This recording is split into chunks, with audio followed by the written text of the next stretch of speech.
And our meteorologist Amber Lee now for a look on this hump day Wednesday. Where is she? We can't see you in the fog. I know, it's so foggy outside. Foggy. It all depends. It is foggy, Chris. I've noticed.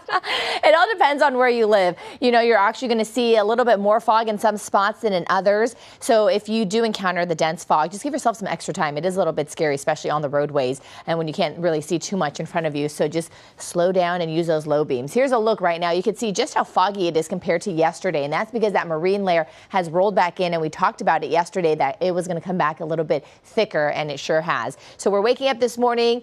Still pretty chilly, still pretty cool, but because that marine layer has pushed in, we're looking at those temperatures in the mid-50s for LAX and also for downtown LA. And then in other areas, we're looking at temperatures in the upper 30s for Santa Clarita, low 40s for San Bernardino. Here's a look at our next weather forecast, what we're watching for. So with the patchy dense fog this morning, that marine layer is anywhere from 1,000 to 1,500 feet in thickness. So we'll take some time to clear. Once it does, we're looking at more sunshine this afternoon. However, the cooling trend continues. We're down by a few more degrees today compared to yesterday.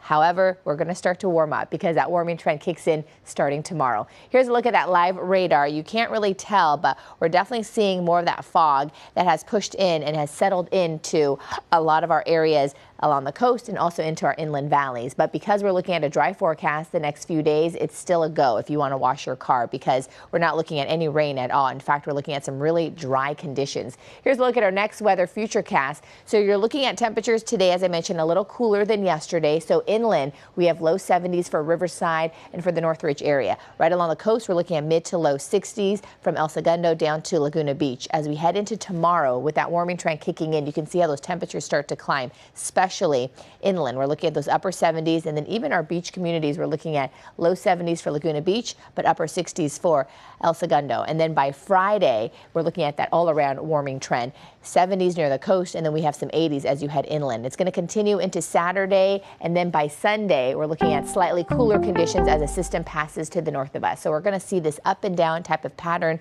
but again, we're staying dry for the next 7 days. 73 for the Inland Empire today with upper 70s as we head toward the end of the week. And then finally, when we get into the start of next week with the cooler weather, we drop down into the 60s. For the valleys, you're looking at mid 70s today, and then you're inching closer to the 80s toward the end of the week. And then that cool down will mean temperatures will drop down to the low 70s. LA and Orange County, upper 60s today, 77 by Friday. Back to you. All right, Amber, thank you so much.